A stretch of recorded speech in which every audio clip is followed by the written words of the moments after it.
Everyone. तो आज हम पढ़ेंगे द छत्तीसगढ़ एक्साइज एक्ट। ठीक है, सबसे पहले तो जो ये एक्ट है छत्तीसगढ़ जुडिशरी में आने वाला है। तो छत्तीसगढ़ एक्साइज एक्ट 1915 का है और इसका जो एक्ट नंबर है वो है 2। ठीक है, इसके अंदर टोटल चैप्टर्स हैं 9, टोटल सेक्शंस हैं 69 और टोटल शेड्यूल्स हैं 2। इसमें जो लास्ट अमेंडमेंट हुई थी वो हुई थी हमारी 2020 में, जिसकी डेट है 21 अप्रैल 2020। ठीक है, अगर इसकी इन्फोर्समेंट की बात करूँ तो ये तभी इन्फोर्स हुआ जब छत्तीसगढ़ फॉर्म हुआ, जो कि है 1 नवंबर 2000। अब बात कर लेते हैं हमारे चैप्टर्स और सेक्शंस की। चैप्टर 1 प्रिलिमिनरी, सेक्शन 1 से लेकर 6 तक। सेक्शन 1 में है हमारा short title extent and commencement, जो कि हम देख चुके हैं। एक्सटेंट ऑब्वियसली पूरे छत्तीसगढ़ में। डेफिनेशंस की बात कर लेते हैं। सेक्शन 2 में डेफिनेशंस दे रखी हैं। पहले जो 2(1) में जो डेफिनेशन थी वो बियर की थी, ठीक है, बट आफ्टर 2020 का अमेंडमेंट क्या हो गया है, 1 में डेफिनेशन कर दी गई है एजेंसी की इंसर्ट और 1A में कर दिया है बियर को। तो 2(1) एजेंसी, एजेंसी का मतलब होता है कोई भी ऐसी फर्म जो कि रजिस्टर्ड है कंपनीज एक्ट के अंदर, पार्टनरशिप एक्ट के अंदर या फिर प्रोप्राइटरशिप एक्ट के अंदर। आपको ये 3 एक्ट के नाम याद रखने हैं। ठीक है, कि एजेंसी क्या होगी, कोई भी फर्म जो कहाँ रजिस्टर्ड है, या तो कंपनीज एक्ट के अंदर, पार्टनरशिप एक्ट के अंदर या प्रोप्राइटरशिप एक्ट के अंदर। 1A बियर की डेफिनेशन। बियर इंक्लूड करता है एल, स्टाउट, पॉटर और other fermented liquor made from the malt. ठीक है, तो ये जो वर्ड्स हैं, जो टर्म्स यूज हो रही है वही आती हैं घुमा फिरा के। अब है 2 में बॉटल की डेफिनेशन। इतनी इंपॉर्टेंट नहीं है बट फिर भी देख लेते हैं। बॉटल मतलब जिससे भी आप ट्रांसफ़र कर रहे हो लिकर को, कास्क या वेसल से बॉटल, जार, फ्लास्क या अदर किसी भी चीज़ में अगर आप ट्रांसफ़र कर रहे हो सेल के लिए तो वो बॉटल है। और बॉटल इंक्लूड्स रीबोटलिंग, इंपॉर्टेंट नहीं है। फिर है 3 में चीफ रेवेन्यू अथॉरिटी की डेफिनेशन। चीफ रेवेन्यू अथॉरिटी वो होगी जो कि स्टेट गवर्नमेंट डिक्लेयर करेगी। 2(4) में है हमारे कॉमन ड्रिंकिंग हाउस की डेफिनेशन। कॉमन ड्रिंकिंग हाउस ऐसी प्लेस होती है जहाँ पे ड्रिंकिंग अलाउड है, किसके लिए, फॉर द प्रॉफिट और गेन।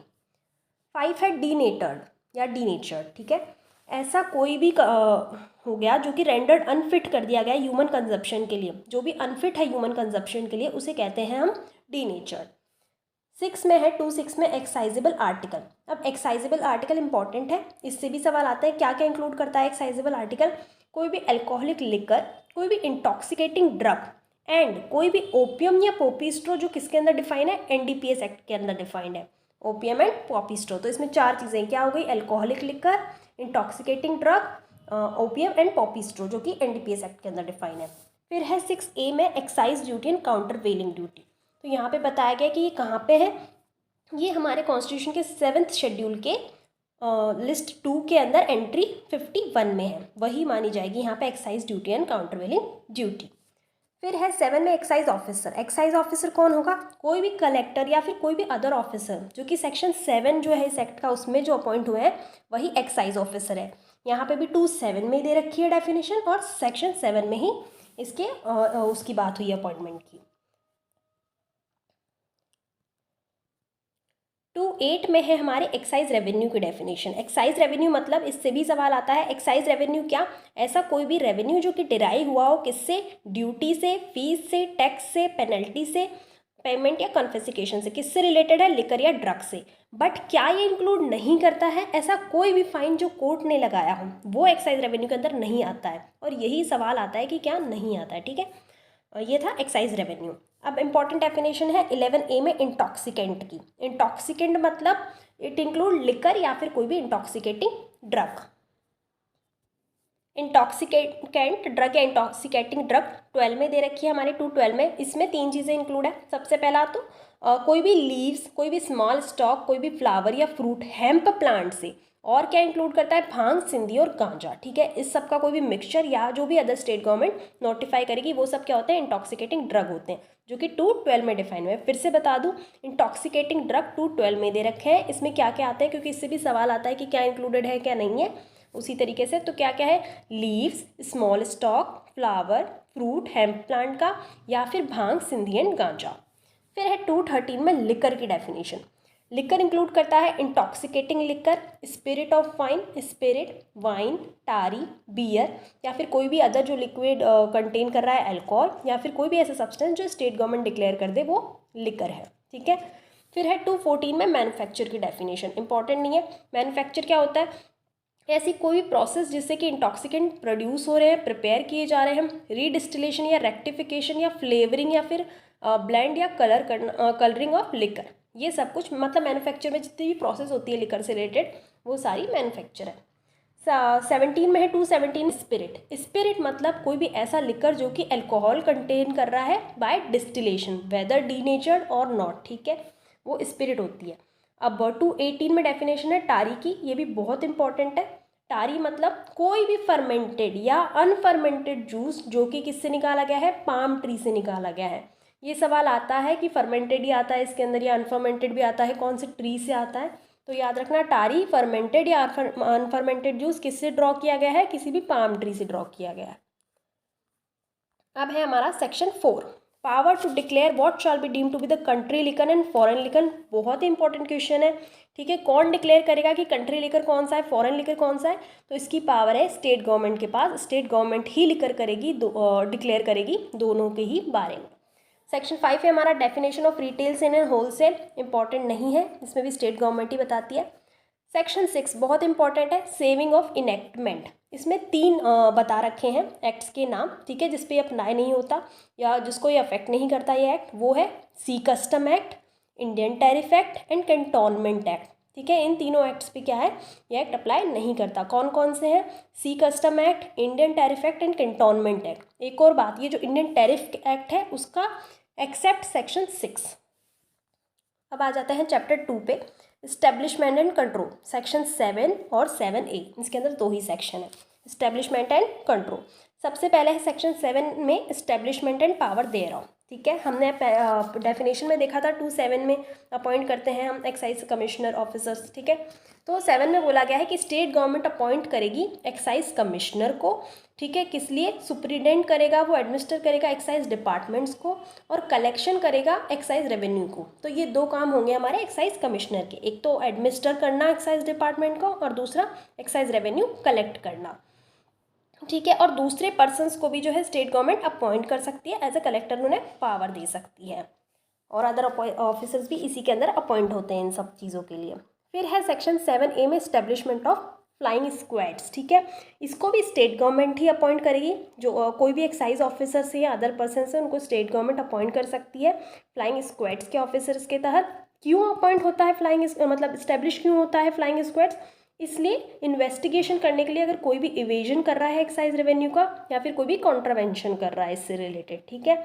क्यों होती है establish flying squad, for the investigation related to the evasion of excise revenue और देयर कॉन्ट्रावेंशन। अब आ जाते हैं हम चैप्टर 3 पे, import export and transport, section 8 से लेकर सेक्शन 12 तक। सेक्शन 8 है power to prohibit import export और ट्रांसपोर्ट, ठीक है। किसी भी इंटॉक्सिकेंट किससे रिलेटेड है, ये जो स्टेट गवर्नमेंट जो है उसके पास पावर है कि वो प्रोहिबिट कर सकती है किसी भी इंटॉक्सिकेंट का इम्पोर्ट करवाना, एक्सपोर्ट करवाना या ट्रांसपोर्ट होना। और इसी में लिखा हुआ है सेक्शन 8 में ही कि स्टेट गवर्नमेंट जो है वो सूटेबल प्रोविजंस भी बनाएगी कंट्रोल किसके लिए, महुआ या कोई अदर बेस है उसको कंट्रोल करने के लिए, ठीक है, जो कि यूज़ होता है मैन्युफैक्चर और लिकर में, ठीक है। फिर सेक्शन 9 है हमारा रेस्ट्रिक्शन ऑन इम्पोर्ट एक्सपोर्ट और ट्रांसपोर्ट ऑफ इंटॉक्सिकेंट।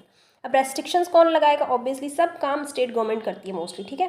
तो इसमें बोला गया है कि कोई भी इम्पोर्ट एक्सपोर्ट ट्रांसपोर्ट नहीं किया जाएगा without the sanction of state government. इसमें एक्सेप्शंस दे रखे हैं कि जहाँ पे ड्यूटी पे हो चुकी है या बॉन्ड एग्जीक्यूट हो चुका है कि कंप्लाई विद कंडीशंस, ठीक है, तो वहाँ पे ज़रूरत नहीं है। फिर है हमारा section 10 requirement of pass for import export और ट्रांसपोर्ट, ठीक है।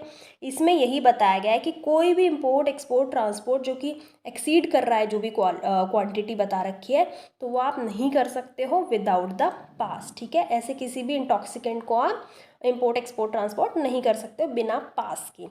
इसमें भी एक्सेप्शन प्रोविजन में दे रखा है कि ड्यूटी पेड फॉरेन लिकर पे ये अप्लाई नहीं होता। फिर है section 11 passes for import export और ट्रांसपोर्ट।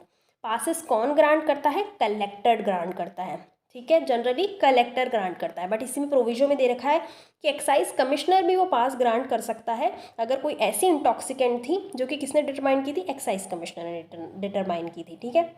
फिर है section 12 passes issued by the other authority, इतना इंपॉर्टेंट नहीं है, ठीक है। तो हमने देखा सेक्शन 8 से 12 तक इम्पोर्ट एक्सपोर्ट एंड ट्रांसपोर्ट। 8 में हमने देखा प्रोहिबिशन, 9 में देखा हमने रेस्ट्रिक्शन, 10 में देखा हमने रिक्वायरमेंट ऑफ पास और 11 में देखा हमने कि पास का ग्रांट कौन कर रहा है, कलेक्टर कर रहा है, और 12 में है passes issued by the other authority. अब है हमारा chapter 4 manufacture, possession and sale. Section 13 to 20। Section 13 है licence required for the manufacture, extra manufacture, possession and sale of the intoxicant. तो जो है अथॉरिटी से हमें लाइसेंस लेना होगा अगर हमें कुछ भी ऐसा करना है तो, और इसी में लिखा हुआ है कि स्टेट गवर्नमेंट कुछ को एग्जेम्प्ट भी कर सकती है। अब वो क्या चीज़ें हैं जिसके लिए आपको लाइसेंस लेना होगा, इसमें बताया गया है कि कोई भी इंटॉक्सिकेंट मैन्युफैक्चर या कलेक्ट नहीं कर सकते हो, ठीक है। कोई भी हेम्प प्लांट कल्टीवेट नहीं कर सकते हो बिना लाइसेंस के। कोई भी टारी जो भी ट्री है वो उससे टारी ड्रॉ नहीं कर सकते हो। कोई भी लिकर बॉटल नहीं कर सकते हो सेल के लिए। कोई भी डिस्टिलर और या ब्रीवरी कंस्ट्रक्ट नहीं कर सकते हो इन सब काम के लिए, ठीक है। और कोई भी पर्सन कोई भी ऐसा मटेरियल पजेस नहीं करेगा, कोई भी स्टिल या यूटेंसिल या कोई भी अदर इम्प्लीमेंट या अपैरेटस हो गया मैन्युफैक्चर करने के लिए इंटॉक्सिकेंट अदर देन टारी। तो इन सभी चीज़ों के लिए 6 पॉइंट है, ठीक है। उन सभी चीज़ों के लिए क्या आपको लाइसेंस रिक्वायर होगा। मैं फिर से रिपीट कर देती हूँ वो क्या चीज़ें हैं, 6 पॉइंट्स कौन से हैं। पहला तो कोई भी इंटॉक्सिकेंट मैन्युफैक्चर या कलेक्ट नहीं करेंगे। दूसरा कोई भी हेम्प प्लांट कल्टीवेशन। थर्ड कोई भी टारी ड्रॉ करना। फोर्थ कोई भी लिकर बॉटल करना सेल के लिए। कोई भी डिस्टिलरी या ब्रीवरी कंस्ट्रक्ट करना, या फिर कोई भी ऐसा मटेरियल पजेस करना जो कि मैन्युफैक्चर में काम आएगा इंटॉक्सिकेंट के। फिर है सेक्शन 14 इस्टेब्लिशमेंट और licensing of distilleries and warehouses, ठीक है। कौन इस्टेब्लिश करेगा डिस्टिलरीज को, वेयर हाउसेस को, या फिर कौन इनके डिसकंटिन्यूएंस की बात करेगा, ठीक है। कौन इनको लाइसेंस ग्रांट करेगा, तो यहाँ पे स्टेट गवर्नमेंट नहीं आता है, याद रखना। यहाँ पे एक्साइज कमिश्नर ये सब करेगा, ठीक है। एक्साइज कमिश्नर ही इस्टेब्लिश करेगा, लाइसेंस देगा, या फिर डिसकंटिन्यू या ये सब करेगा। Section 15 payment of duty on removal from distillery, brewery और प्लेस ऑफ स्टोरेज, ठीक है। जहाँ पे भी ये स्टोर हो रखा था, जहाँ पे भी आपको निकालना है, अगर इंटॉक्सिकेंट रिमूव करना है तो आपको क्या करना पड़ेगा, ड्यूटी पे करनी पड़ेगी। तो इसमें कहा गया है कि कोई भी इस तरह का रिमूवल नहीं होगा without the sanction of the state government, unless आपने ड्यूटी पे कर दी हो या फिर बॉन्ड एग्जीक्यूट कर दिया हो। सेक्शन 16 डायरेक्ट सेक्शन बेस्ड ये क्वेश्चन आता है कि कहाँ पे दे रखा है पोजीशन ऑफ इंटॉक्सिकेंट जनरली, तो वो सेक्शन 16 में दे रखा है। इसमें बताया गया है कि स्टेट गवर्नमेंट प्रिस्क्राइब कर देगी क्वांटिटी की लिमिट कि कितना पजेस कर सकते हो इंटॉक्सिकेंट, ठीक है। और प्रोहिबिट भी कर सकती है कि कितना पजेस नहीं कर सकते हो, कौन क्लास ऑफ पर्सन पजेस नहीं कर सकती हैं, ठीक है। और कोई भी पर्सन इससे ज़्यादा लिकर को जितनी भी क्वांटिटी उससे ज़्यादा पजेस नहीं करेगा। बट ये जो सेक्शन है वो अप्लाई नहीं होता फॉरेन लिकर जो कि पोजेशन में है किसके, कॉमन कैरियर के या फिर वेयर हाउस में। फिर है section 17 licence required for the sale of intoxicant. Authority जो है हमारी लाइसेंस देगी अगर आपको सेल करना है इंटॉक्सिकेंट का, तो आपको अथॉरिटी से क्या है, लाइसेंस लेना पड़ेगा, ठीक है। इसमें प्रोविजो में दे रखे हैं जो एग्जेम्प्टेड है इससे, जिसके लिए हमें लाइसेंस की ज़रूरत नहीं है सेल में, वो है टारी, हेम्प प्लांट या फिर फॉरेन लिकर। और एक्साइज कमिश्नर जो है वो डिसाइड कर सकता है कुछ कंडीशंस कि क्या होंगी लाइसेंस की। फिर है हमारा section 18 power to grant lease of right to manufacture, supply और सेल। तो किसके पास है ये ग्रांट करने की, इसकी लीज से रिलेटेड पावर स्टेट गवर्नमेंट के पास है।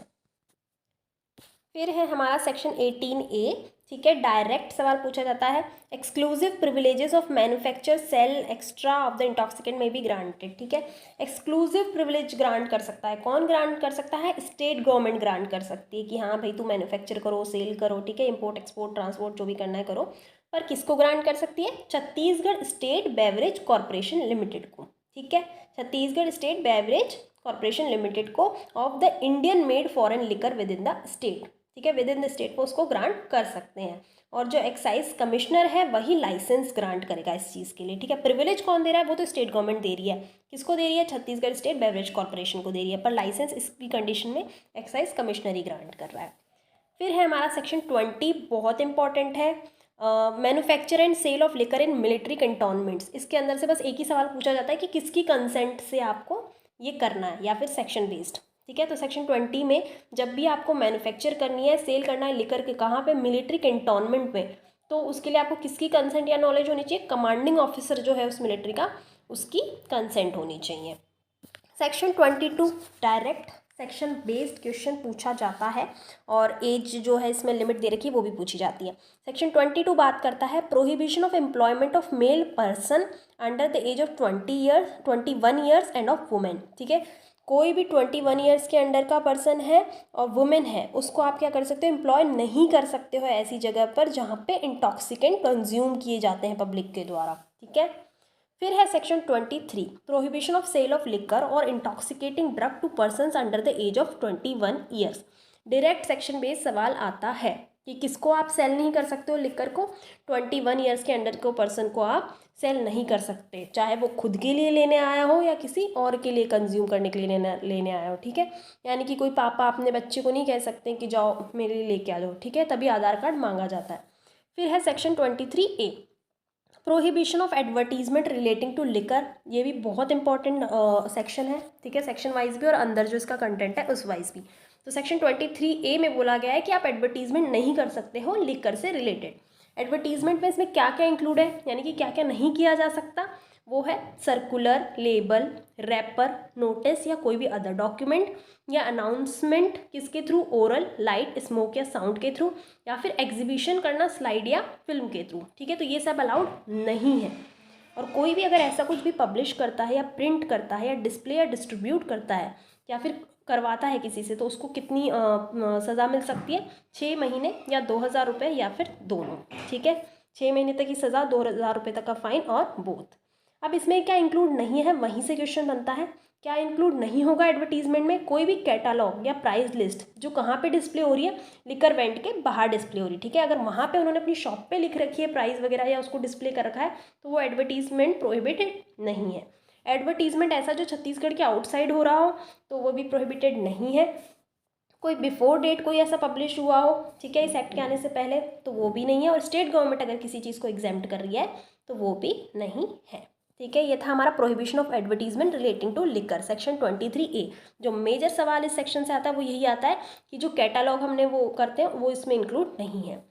फिर है सेक्शन 24, बहुत इंपॉर्टेंट ये फिर से, closing shops for the sake of public piece. ठीक है, शॉप्स को जो है आप क्लोज करवा सकते हो जहाँ पे भी लिकर या इंटॉक्सिकेंट सेल हो रहा है, किसके लिए, पब्लिक पीस के लिए। ठीक है, तो कौन करवाएगा, इससे सवाल आता है कि कौन सी अथॉरिटी के पास पावर है शॉप्स को क्लोज करवाने की, तो पावर है हमारे डिस्ट्रिक्ट मजिस्ट्रेट के पास। ठीक है, वो नोटिस दे सकती है कि शॉप्स को क्लोज करवाया जाए। बट जहाँ पे भी अनलॉफुल असेंबली या राइट का कुछ सीन है या हो सकती है या हो गया है तो उसमें मजिस्ट्रेट के पास पावर है और वो ऐसा कर सकते हैं। कोई भी मजिस्ट्रेट क्लोज करने वाले की जो पावर थी वो डीएम के पास थी, पर अदर मजिस्ट्रेट भी कर सकता है जहाँ अनलॉफुल असेंबली या राइट जैसा सिचुएशन हो। अब है हमारा chapter 5 duties and fees, section 25 से लेकर 27 तक है ये। इसमें सिर्फ सेक्शन 25 थोड़ा बहुत इंपॉर्टेंट है जो कि बात करता है ड्यूटी ऑन एक्साइजेबल आर्टिकल्स। ठीक है, कि कौन लिवाई करेगा, स्टेट गवर्नमेंट जो भी डायरेक्ट करेगी वैसी ड्यूटी एक्साइजेबल आर्टिकल्स पे लगेगी। इसमें से एग्जेम्पशन से सवाल आता है कि कौन से एग्जेम्प्ट है इसके अंदर से, तो मेडिसिनल या टॉयलेट प्रिपरेशन के लिए कोई भी आर्टिकल है तो वो एग्जेम्प्टेड है। ठीक है, अब आ जाते हैं chapter 6 licence, permits and passes, section 28 से लेकर 33 तक। सेक्शन 28 है forms and conditions of licence, इतना इंपॉर्टेंट नहीं है। सेक्शन 28 है पेमेंट ऑफ सुपरविजन चार्जेस, ये भी इंपॉर्टेंट नहीं है। सेक्शन 30 है technical defects, regularities and omission, बस थोड़ा सा सेक्शन बेस्ड सवाल है कि भाई इनवैलिड नहीं माना जाएगा किसी भी लाइसेंस को, बस सिर्फ अगर ये रही है टेक्निकल डिफिकल्टीज, और इसमें जो है एक्साइज कमिश्नर का डिसीजन फाइनल होगा अगर कोई भी इशू रहता है तो। फिर है 31 में पावर टू कैंसिल और सस्पेंड द लाइसेंस। ठीक है, किसके पास पावर है कैंसिल या लाइसेंस सस्पेंड करने की, जिसने लाइसेंस ग्रांट किया था। लाइसेंस कौन ग्रांट कर रहा था, अथॉरिटी ग्रांट कर रही थी, तो उसके पास पावर है कि वो कैंसिल कर सकती है और सस्पेंड कर सकती है लाइसेंस को। पर वो 7 ग्राउंड्स इसमें बता रखे हैं जिसके बेसिस पे कैंसिल या सस्पेंड किया जा सकता है। तो वो 7 ग्राउंड कौन से हैं, ऑब्वियसली अगर आपने ड्यूटी पे नहीं की है तो, आपने कोई कंडीशन को ब्रीच किया है तो, आप कन्विक्ट हुए हो किसी ऑफेंस के, आप कन्विक्ट हुए कॉग्निजेबल या नॉन वेलेबल ऑफेंस के। ठीक है, ऑफेंस आपने कमिट किया under section 167(8) of the sea custom act. ठीक है, under section 167 sub section 8 of the sea custom act, या फिर रिक्वेस्ट ऑफ लाइसेंसी है, या फिर ऐसी कोई भी कंडीशन है जो कि पहले से डली हुई थी कि इसको कैंसिल या सस्पेंड किया जा सकता है विल पे, तो उस केस में क्या है, कैंसिल और सस्पेंड कर सकते हैं। और जब कैंसिल या सस्पेंड होता है आपका लाइसेंस तो उस केस में आपको कोई भी कंपनसेशन या रिफंड नहीं मिलेगा। ठीक है, ये था 31। अब 32 में power to withdraw the licence. ठीक है, अब विड्रॉ कब कर सकते हो आप, अथॉरिटी जो है वो कभी भी क्या कर सकती है, आपके लाइसेंस को विड्रॉ कर सकती हैं, और इसमें कंपनसेशन भी ग्रांट होगा अगर एक्साइज कमिश्नर ऐसा डायरेक्ट करती है तो, और अगर आपने कोई डिपॉजिट किया है तो वो भी रिफंड हो सकता है। इसमें 15 डेज नोटिस और विदाउट नोटिस दोनों की ही कंडीशंस दे रखी हैं। ठीक है, फिर है 33 सरेंडर ऑफ लाइसेंस। लाइसेंस आप खुद सरेंडर कर सकते हो 1 मंथ का नोटिस देके कलेक्टर को, ठीक है। बस इतना ही इसमें इंपॉर्टेंट है। और इसमें भी चाहे अगर जब आप सरेंडर कर रहे हो तब भी एक्साइज कमिश्नर अगर चाहे तो वो रेमिट कर सकती है सम को। तो हमने देखा 31, 32, 33। 31 में था हमारा कैंसिल और सस्पेंशन, 32 में था विड्रॉ और 33 में था सरेंडर। 7 ग्राउंड से कैंसिलेशन या सस्पेंशन के लिए। अब आ जाते हैं चैप्टर 7 जो कि बहुत इंपॉर्टेंट है। बहुत सारे ऑफेंसेस हैं, बहुत सारी पेनल्टीज़ हैं। तो chapter 7 offences and penalties, section 34 से लेकर 49 तक। सेक्शन 34 है penalty for unlawful manufacture, transport, possession, sale और एक्स्ट्रा, ठीक है। जब भी कोई अनलॉफुल मैन्युफैक्चर, ट्रांसपोर्ट या पोजेशन या सेल या इंपोर्ट एक्सपोर्ट जो भी हो रहा है अनलॉफुली हो रहा है तो उसके लिए कितनी पेनल्टी है? 6 मंथ से लेकर 2 ईयर तक, प्लस 10,000 के फाइन से लेकर 50,000 के फाइन तक। ये याद रखना है, 6 मंथ से लेकर 2 ईयर तक, 10,000 से लेकर 50,000 तक की पेनल्टी इसमें इम्पोज हो सकती है, ठीक है। बट अगर आप सेकेंड टाइम कर रहे हो, सब्सिक्वेंट टाइम आप यही ऑफेंस कर रहे हो तो जो पेनल्टी वो बढ़ जाएगी 1 ईयर टू 5 ईयर, प्लस 20,000 से लेकर 2 लाख रुपीज़ तक। सेक्शन 35 पेनल्टी फॉर एल्टरिंग और attempting to alter any denatured spirit और डीनेचर्ड स्पिरिटुअस प्रिपरेशन, ठीक है। जब भी आप कुछ भी ऐसा कर रहे हो, एल्टर कर रहे हो स्पिरिट वगैरह को, तब कितनी पनिशमेंट है? वहाँ पे आप अनलॉफुली सेल कर रहे थे 34 में, 35 में क्या कर रहे हो? आप एल्टर कर रहे हो किसी स्पिरिट को। तो इस केस में जो आपकी पनिशमेंट है, आप अगर कुछ भी मिक्स कर रहे हो तो 2 मंथ से लेके 2 ईयर तक, प्लस 5,000 से लेके 25,000 तक। बट अगर आप सेकेंड टाइम या सब्सिक्वेंट टाइम करोगे तो 1 ईयर से लेकर 6 ईयर तक, प्लस 5,000 से लेके 50,000 तक। अब है section 36 penalty for illegal possession. Illegally possess कर रहे हो ऐसी किसी भी चीज़ को तो कितनी पनिशमेंट है, कितनी पेनल्टी है? 3 मंथ टू 5 ईयर और फाइन 1 लाख टू 5 लाख, ठीक है। 3 month to 5 year and 1 lakh to 5 lakh. 36A penalty for opening, keeping or using any place as a common drinking house or for having care, management or control of or for assisting in conducting the business of any such place, ठीक है। Common drinking house सिर्फ एक word से याद रख लो 36A में। अगर आप कुछ ऐसा करते हो तो उसकी कितनी पनिशमेंट है? 1 ईयर और फाइन कहाँ तक का? 5,000 से 25,000 या वो, ठीक है। 1 ईयर तक की पनिशमेंट और फाइन 5,000 से 25,000 तक का। इसमें आपको सेकेंड जो पनिशमेंट है वो याद करने की जरूरत नहीं है। 36B penalty for being found drunk for the purpose of drinking in the common drinking house, ठीक है। जब आप ड्रंक पाए जाते हो कॉमन ड्रिंकिंग हाउस में तो कितनी पेनल्टी है?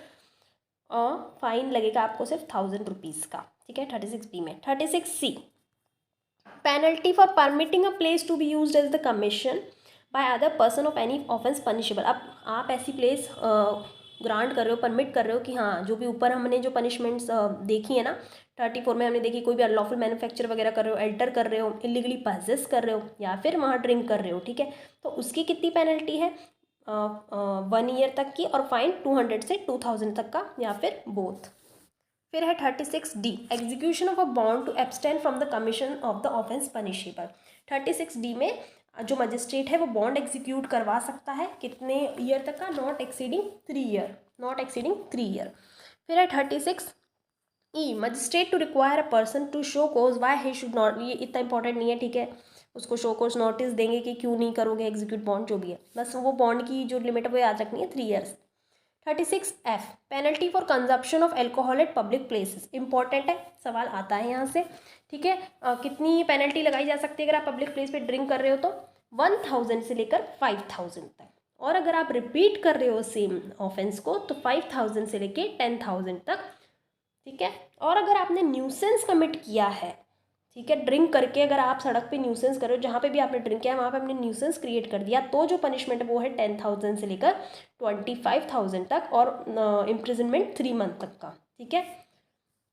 फिर है हमारा 37 है हमारा penalty for offences not otherwise provided for. जहाँ पे भी किसी की पनिशमेंट नहीं दे रखी है, अगर कोई ऐसा ऑफेंस हो गया है तो उसकी कितनी पनिशमेंट है? may extend to 6 months और फाइन विच में एक्सटेंड टू 1,000 रुपीज़ और बोथ, यानी कि 6 months 1,000 रुपीज़ और बोथ, ये होगी उसकी पनिशमेंट। फिर है penalty for certain unlawful acts of the licence vendors. इसमें जो क्या है, हमें कुछ एक्ट्स बता रखे हैं लाइसेंस वेंडर्स के। क्या कैसे कैसे एक्ट? अगर जो लाइसेंस वेंडर है वो सेल कर रहा है इंटॉक्सिकेंट ऐसे पर्सन को जो कि ऑलरेडी ड्रंक है या इंटॉक्सिकेटेड है, या फिर कॉन्ट्रावेंड कर रहा है सेक्शन 22 या 23 का, जहाँ पे हमने देखा था ना कि सेल नहीं करोगे या एम्प्लॉय नहीं करोगे 21 ईयर्स अंडर की पर्सन को, या फिर परमिट कर रहा है अपने प्रीमाइसेस में डांसिंग, सिंगिंग, गेमिंग या फिर कोई भी अदर डिसऑर्डरली कंडक्ट, या फिर वो परमिट कर रहा है ऐसे पर्सन को जो कि कन्विक्टेड नॉन बेलेबल ऑफेंस का, या फिर प्रोस्टिट्यूट्स को परमिट कर रहा है वहाँ पे असेंबल होने के लिए, तो ऐसे केसेस में जो लाइसेंस वेंडर है उस पर कितनी पेनल्टी लग सकती है? 100 रुपीज़ से लेकर 2000 रुपीज़ तक की। अब है सेक्शन 38A, ठीक है। 38A बड़ा सा सेक्शन है। पेनल्टी ऑन लाइसेंस्ड मैन्युफैक्चरर और vendor of intoxicant for mixing और permitting to be mixed with such articles any noxious drug और एनी फॉरेन इंग्रेडिएंट और एनी डाइल्यूटिंग और कलरिंग सब्सटेंस, ठीक है। कोई भी ऐसा लाइसेंस मैन्युफैक्चर या वेंडर जो है ऐसा मिक्सचर अलाउ कर देता है या परमिट कर देता है कैसा, नॉक्शियस ड्रग या फॉरेन इंग्रेडिएंट का, तो तब उसको कितनी पनिशमेंट हो सकती है। अब मैं पहले आपको बता दूं कि ये अमेंड हुआ है 2020 में, ठीक है। इससे पहले इसकी अलग पनिशमेंट थी और 2020 के बाद इसकी अलग पनिशमेंट है। तो क्या इसकी पनिशमेंट है? अब not less than 1 month but which में एक्सटेंड टू 1 ईयर, ठीक है। 1 मंथ से लेकर 1 ईयर तक की सज़ा हो सकती है। और फाइन कितना अब इम्पोज हो सकता है? 10,000 से लेकर 50,000 तक का। फिर है section 39, penalty for the misconduct of लाइसेंसी, ठीक है। लाइसेंसी के मिसकंडक्ट के लिए क्या क्या पेनल्टी है? इसमें 3 पॉइंट्स बता रखे हैं। एक तो जो वो फेल हो जाए प्रोड्यूस करने से, ठीक है, जो भी उससे मांगे गए हैं। उसके बाद वो कॉन्ट्रावेन करे अगर सेक्शन 62 को, या फिर वो ब्रीच कर रहा है किसी कंडीशन का, तो जब वो फेल हो गया है प्रोड्यूस करने से, तब उसकी जो पेनल्टी है वो है 3 मंथ्स। 3 मंथ्स तो उसकी सब में है, ठीक है। तो उसकी जो पनिशमेंट है वो कितनी? 25,000 रुपीज़ तक की। पर अगर वो कॉन्ट्रावेन कर रहा है सेक्शन 62 का, ब्रीच कर रहा है किसी कंडीशन को, तो जब वो पेनल्टी वो है 1 लाख रुपीज़ या फिर बोथ, ठीक है। ये थी हमारी पेनल्टी फॉर मिसकंडक्ट बाय लाइसेंसी। मैं फिर से बता देती हूँ, जब वो फेल हो गया है प्रोड्यूस करने से जो भी उससे डिमांड किया गया है, तब तो लाइसेंसी की जो पेनल्टी वो है 3 मंथ्स और 25,000 रुपीज़ और बोथ, ठीक है। कॉन्ट्रावेन कर रहा है सेक्शन 62 का या ब्रीच कर रहा है कंडीशन का, तो 3 मंथ 1 लाख रुपीज़ और बोथ। फिर उसके बाद है हमारा section 40, penalty for allowing consumption in a chemist shop, ठीक है। जब भी आप किसी को कंजप्शन अलाउड कर रहे हो ऐसे ड्रिंक वगैरह का केमिस्ट शॉप पे, तो कितनी पनिशमेंट है? 1 ईयर और फाइन 500 रुपीज़ से लेके 4,000 रुपीज़ तक या फिर बोथ, ठीक है। 1 ईयर और फाइन 500 से लेके 4,000 रुपीज़ तक या फिर बोथ। पर कोई ऐसा पर्सन कंज्यूम कर रहा है जो कि वहाँ पे एम्प्लॉय नहीं है उस केमिस्ट शॉप का, तो सिर्फ फाइन लगेगा 500 रुपीज़ तक का। फिर है section 40A, punishment for obstruction to assault on officers, ठीक है। क्या ये इंपॉर्टेंट सेक्शन है, आता है। इसकी क्या पनिशमेंट है? 2 ईयर्स और 2,000 रुपीज़ और बोथ, ठीक है। 2 ईयर्स तक की पनिशमेंट, 2,000 रुपीज़ तक का फाइन और बोथ। फिर है सेक्शन 42, इतना इंपॉर्टेंट नहीं है, attempt to commit an abetment of offence भी जो है वो ऑफेंस की तरह ट्रीट किया जाएगा। 43 में प्रिजम्पशन बता रखे हैं इससे रिलेटेड। 44 में है क्रिमिनल लाइबिलिटी ऑफ लाइसेंसी for the act of servant, उतना इंपॉर्टेंट नहीं है, बस हाँ अगर लाइसेंस सर्वेंट कुछ करता है तो लाइसेंसी पे वो आती है, बट अनलेस ये इस्टेब्लिश हो जाए कि ड्यू एंड रीजनेबल प्रिकॉशन उसने एक्सरसाइज किया था प्रिवेंट करने के लिए कमीशन ऑफ ऑफेंस, तभी उसको जो है पनिशमेंट मिलेगी, ठीक है। और इसके प्रोविजन में भी लिखा गया है, बस जो एक्चुअल ऑफेंडर है पनिशमेंट तो उसी को मिलेगी। फिर है सेक्शन 45, इंपॉर्टेंट है, enhanced punishment after the previous conviction, ठीक है। अगर पहले से आप किसी में कन्विक्ट हुए तो उसके लिए कितनी इनहेंस पनिशमेंट है? ट्वाइस द पनिशमेंट, ठीक है। जो पहले मिली थी उसकी twice the punishment. Section 46, liability of certain things to be confiscated, ठीक है। कुछ जो थिंग्स हैं उनको कॉन्फेसिकेट किया जा सकता है जिसके रिस्पेक्ट में ऑफेंस कमिट हुआ हो। 47 में है ऑर्डर ऑफ कन्फिस्केशन। अब ये कन्फिस्केशन का ऑर्डर कौन पास करेगा? मजिस्ट्रेट पास करेगा 1 मंथ के वो टाइमिंग देके। इसी में मजिस्ट्रेट ऑर्डर कर सकता है कन्फिस्केशन, तो ठीक है। बट इसमें आगे बताया गया है कि अगर ऑफेंडर पता नहीं है कि कौन है या फिर कहाँ पे फाउंड होगा तो उस केस में करेक्टर भी कर सकता है। और अगर कोई ऐसी चीज़ है नेचुरल स्पीडी डीके वीके जो हो जाती है उसको सोल्ड करने का ऑर्डर भी करेक्टर दे सकता है। 47A, confiscation of seized intoxicant articles, implements, utensils, material, conveyances, important नहीं है। 47B में है appeal against the order of confiscation. तो अपील कहाँ पे फाइल होगी? कलेक्टर को आप फाइल करोगे या कोई भी अदर ऑफिसर जो स्टेट गवर्नमेंट ने ऑथराइज किया हो उसके अपील कर सकते हो विद इन 30 डेज। फिर है 47C, revision before the court of session against the order of appellate authority. अब अपीलेट अथॉरिटी ने अगर डिसीजन दे दिया है तो उसके अगेंस्ट आप रिविजन कर सकते हो, रिविजन फाइल कर सकते हो विद इन 30 डेज किसको? कोर्ट ऑफ सेशन को, ऑन द ग्राउंड ऑफ इलीगिलिटी, ठीक है। पर यहाँ पे कोर्ट जो है हमारा सेशन, उसके पास ये पावर नहीं है कि वो कन्फिस्केशन को स्टे कर दे। 48 power to compound offences and impose penalty. Compound करने की पावर किसके पास है ऑफेंसेस को? कलेक्टर के पास या फिर एक्साइज कमिश्नर के पास। और जो पेनल्टी है वो नॉट एक्सीडिंग 10,000 रुपीज़। इंपॉर्टेंट है, कंपाउंड करने की किसके पास पावर है? कलेक्टर या एक्साइज कमिश्नर के पास। और पेनल्टी कितनी? 10,000 तक की। 48A special provision for the imposition of penalty by the excise commissioner और कलेक्टर। ठीक है, ये सेक्शन बेस्ड आ जाता है कि कहाँ पे दे रखी है स्पेशल पावर एक्साइज कमिश्नर और कलेक्टर को पेनल्टी इम्पोज करने के लिए, तो 48A में दे रखी है जब भी कोई कॉन्ट्रावेंशन या ब्रीच होगा। 49 इस चैप्टर का last section, penalty on officers making the vexatious search seizure detention on arrest. Important है, इसके लिए कितनी पेनल्टी होगी अगर आप इस तरह का सर्च सीजर या डिटेंशन या अरेस्ट कर रहे हो? तो पेनल्टी 3 मंथ्स तक या फिर 500 रुपीज़ या फिर बोथ। ठीक है, 3 मंथ 500 और बोथ, याद रखना। फिर है हमारा chapter 7A penalty for offences against life. Section 49A and 49B। 49B omit हो चुका है। Penalty for offences against life important है क्योंकि एक ही सेक्शन है इस तरह का। Section 49A penalty for the import extra for the liquor unfit for the human consumption और फॉर अल्टरिंग और attempting to alter the denatured spirits preparation. ठीक है, किसी भी इस तरह का इंपोर्ट एक्सपोर्ट ट्रांसपोर्ट जो भी है कुछ इस तरह का लिकर का करना जो कि अनफिट है ह्यूमन कंजप्शन के लिए, तो उस केस में कितनी पेनल्टी है? उस केस में पेनल्टी है, अगर वो सिर्फ आप ये इंपोर्ट एक्सपोर्ट ये सब कर रहे हो तो है 2 मंथ्स से लेके 2 ईयर्स तक की। ठीक है, 2 मंथ से लेके 2 ईयर्स तक की। बट अगर उससे किसी को इंजरी हो गई, किसी को कुछ हार्म हो गया ह्यूमन को, तो 4 मंथ से लेके 4 ईयर्स तक। और मान लीजिए अगर डेथ हो गई इस तरीके इस काम से, तो जो पनिशमेंट वो क्या है? 2 ईयर्स से लेकर 10 ईयर्स तक की। याद रखना, ये 3 इसमें बता रखी है पनिशमेंट। पहली 2 मंथ से लेकर 2 ईयर्स तक की, और दूसरी 4 मंथ से 4 ईयर, और लास्ट हमने देखी अगर डेथ हो जाए तो 2 ईयर से लेकर 10 ईयर्स तक की। Chapter 8 detection investigation and trial of offences. ठीक है, सेक्शन 50 से लेकर सेक्शन 61A तक। सेक्शन 50 कहता है कि landlords and others to give the information. कौन सी इन्फॉर्मेशन की यहाँ पे बात हो रही देख लेते हैं कि कोई भी ओनर, ऑक्यूपायर, एजेंट है, ठीक है, और उस ऑक्यूपायर का, या विलेज हेडमैन है, या विलेज अकाउंटेंट है, विलेज वॉचमैन, या कोई भी अदर ऑफिसर जो कि गवर्नमेंट ने या कोर्ट ऑफ वार्ड ने एम्प्लॉय किया हो विलेज में रेवेन्यू रिलेटेड मैटर्स से, तो वो कोई भी ऐसा मैन्युफैक्चरिंग हो रही है, कलेक्शन हो रहा है, कल्टीवेशन हो रहा है इन कॉन्ट्रावेंशन ऑफ दिस प्रोविजन, तो वो किसको इन्फॉर्मेशन देगा? मजिस्ट्रेट को, एक्साइज ऑफिसर को, या पुलिस, या फिर लैंड रेवेन्यू डिपार्टमेंट को, उसको ये इन्फॉर्मेशन देनी है। इतना इंपॉर्टेंट नहीं है ये वाला सेक्शन। सेक्शन 51 है हमारा power to enter inspect places of manufacture and sale. अब ये इंपॉर्टेंट है कि किसके पास पावर है ये एंटर वगैरह करने की, और ये सेक्शन बेस्ड भी इंपॉर्टेंट है। ठीक है, तो किसके पास पावर है? 4 लोगों के पास पावर है कि वो किसी भी इंटॉक्सिकेंट की सर्च के लिए निकल सकता है। ठीक है, एग्जामिन कर सकता है अकाउंट्स को। कौन कौन है वो? एक्साइज कमिश्नर, कलेक्टर, कोई भी एक्साइज ऑफिसर जो कि नॉट बिलो द रैंक जो कि स्टेट गवर्नमेंट प्रिस्क्राइब करे, या फिर कोई भी अदर पुलिस ऑफिसर जो कि एम्पावर्ड है। ठीक है, इन चारों लोगों के पास ये पावर है कि वो एंटर कर सकते हैं, इंस्पेक्ट कर सकते हैं places of manufacture and sale of intoxicant. Section 52 power to arrest without warrant to seize articles liable to confiscation and to make searches. ठीक है, कौन अरेस्ट कर सकता है विदाउट वारंट? सीज कर सकता है और सर्च कर सकता है। तो इसमें भी कुछ लोग बता रखे हैं, excise officer, police officer not below the rank जो कि स्टेट गवर्नमेंट प्रिस्क्राइब करे, officer of the revenue department जो कि स्टेट गवर्नमेंट एम्पावर करे, या फिर कोई भी अदर ऑफिसर जो भी स्टेट गवर्नमेंट एम्पावर करे। तो इन सबके पास ये पावर होती है।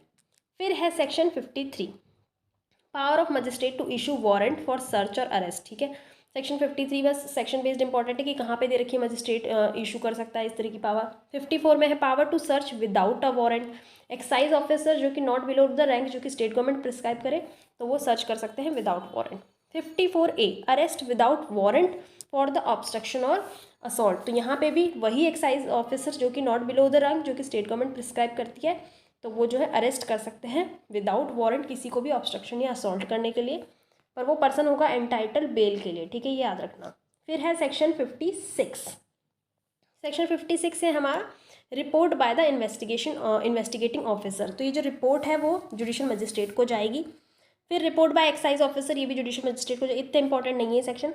Section 59A certain offences under this act to be non bailable. इससे सवाल आता ही आता है, कौन से जो ऑफेंस है वो नॉन बेलेबल होगा, जो कि हमने देखा था किसके अंदर? 49A के अंदर। ठीक है, और इसमें से जो सवाल आता है कि जिसने भी ऑफेंस किया है 49A के अंदर, ठीक है, जो अनफिट था ह्यूमन कंजप्शन के लिए, ठीक है, तो उसके केस में आपको कोई भी एंटिसिपेटरी बेल ग्रांट नहीं की जाएगी। 59A इंपॉर्टेंट है, याद रखना। फिर है सेक्शन 61 लिमिटेशन ऑफ प्रोसिक्यूशन। इसमें बोला गया है कि कोई भी कोर्ट कॉग्निजेंस नहीं लेगी ऑफेंसेस का जो कि अंडर थे सेक्शन 37, 38, 38A और 39 एक्सेप्ट ऑन द कंप्लेंट और रिपोर्ट ऑफ द कलेक्टर और report of the excise officer. ठीक है, फिर आगे था कि अगर अदर ऑफेंसेस में जो भी हैं उसके अलावा जो अदर ऑफेंसेस हैं तब भी कॉग्निजेंस नहीं लेगी एक्सेप्ट ऑन द कंप्लेंट और report of the excise officer और द पुलिस ऑफिसर। ठीक है, इसी में आगे बोला गया है कि except with the sanction of the state government no judicial magistrate shall take cognizance unless the prosecution is instituted within a 6 month. अगर 6 महीने के अंदर किसी ने नहीं करा है फाइल तो आप बिना स्टेट गवर्नमेंट के जो है जुडिशियल मजिस्ट्रेट कॉग्निजेंस नहीं लेगा। फिर है section 61A tender of pardon to accused person turning approver. इसमें टेंडर ऑफ पार्डन की बात बताई गई है, पार्डन आप दे सकते हो कि उसको कौन दे सकता है ये इंपॉर्टेंट है, चीफ जुडिशियल मजिस्ट्रेट और judicial magistrate of the first class, इन दो के पास ये पावर है, chief judicial magistrate and judicial magistrate of the first class, section 61A। अब है चैप्टर 8A। ठीक है, special provisions for scheduled areas. ठीक है, इसके अंदर है सेक्शन 61B से लेकर सेक्शन 61F तक। सेक्शन 61B बात करता है कुछ डेफिनेशंस की, definition of scheduled area, gram panchayat and gram sabha and scheduled tribes. ठीक है, शेड्यूल्ड एरिया कौन सा होगा, जो कि कॉन्स्टिट्यूशन के आर्टिकल 244 में है वही शेड्यूल्ड एरिया होगा। ग्राम पंचायत एंड ग्राम सभा जिसका मीनिंग दे रखा है छत्तीसगढ़ पंचायत राज अधिनियम में वही, और शेड्यूल्ड ट्राइब जो कि कॉन्स्टिट्यूशन के आर्टिकल 342 में डिफाइंड है वही यहाँ पर भी शेड्यूल्ड ट्राइब होगी। फिर है section 61C scope and extent, कहाँ पे ये चैप्टर अप्लाई होगा, शेड्यूल्ड एरिया में होगा, इतना इंपॉर्टेंट नहीं है। Section 61D exemption of members of scheduled tribe from certain provisions of the act. ठीक है, शेड्यूल्ड प्रोविजंस पे जो है ये एक्ट अप्लाई नहीं, इसके जो कुछ प्रोविजंस है वो अप्लाई नहीं होंगे, वो एग्जेम्प्टेड है। जहाँ पे काम कहाँ पे हो रहा हो, शेड्यूल्ड एरिया में हो रहा हो। तो क्या क्या एग्जेम्प्टेड है, manufacture of country spirit by the distillation for domestic consumption और for consumption at a social and religious function. तो वहाँ पे जो है इन पे कुछ भी इस तरह का वो नहीं लगता है ड्यूटी वगैरह। ठीक है, फिर only by the scheduled tribe in the scheduled area. ठीक है, जब शेड्यूल्ड ट्राइब के द्वारा ये चीज़ें शेड्यूल्ड एरियाओं में तभी सिर्फ ये एग्जेम्प्टेड है। फिर उसके बाद इसमें बोला गया कि कोई भी कंट्री स्पिरिट जो कि इस यहाँ पे मैन्युफैक्चर की जा रही है वो सेल के लिए नहीं एप्लीकेबल है। फिर उसके बाद मैक्सिमम लिमिट इसमें बता रखी है पोजीशन के लिए, जो कि आपको याद रखनी है, 4.5 लीटर्स पर इंडिविजुअल, 15 लीटर्स पर हाउस होल्ड एंड 45 लीटर्स जब सोशल या रिलीजियस फंक्शन के लिए यूज़ हो रही हो। ठीक है, तो ये मैक्सिमम लिमिट है पोजीशन की, क्या क्या है फिर से बता देती हूँ। 4.5 लीटर्स जहाँ पर इंडिविजुअल के लिए, 15 लीटर्स पर हाउस होल्ड के लिए और 45 लीटर्स कब, सोशल या रिलीजियस फंक्शंस के लिए। ठीक है, इसी में प्रोविजन में लिखा हुआ है कि जो ग्राम सभा है वो रिड्यूस भी कर सकती है इस पोजीशन की लिमिट को।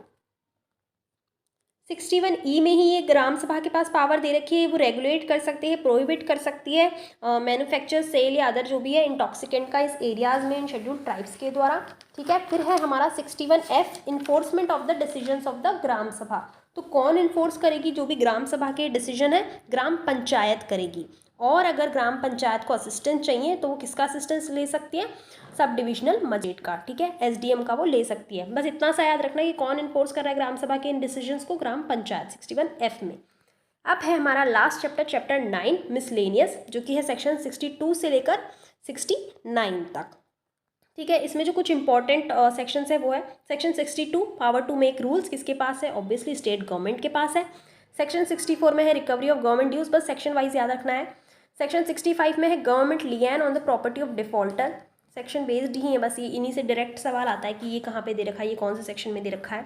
ठीक है, सेक्शन 66 में है power of state government to exempt from the provision of the act. ठीक है, इंपॉर्टेंट है, पहले पूछा जा चुका है कौन से में दे रखी है पावर स्टेट गवर्नमेंट की एग्जेम्प्ट करने की, सेक्शन 66 में। 68 में है इसमें लिमिटेशन ऑफ द सूट्स, तो लिमिटेशन क्या है इसकी, with in 6 month of the act complaint. तो इतना इसका जो लिमिटेशन पीरियड है वो 6 मंथ्स है। ठीक है, तो यहाँ पे हमारा जो ये कंप्लीट हो गया है, क्या कहते हैं, छत्तीसगढ़ एक्साइज एक्ट। ठीक है, इसके 2020 के अमेंडमेंट्स जो है उसको ध्यान से देख लीजिएगा। तो बस यही था, थैंक यू एवरीवन।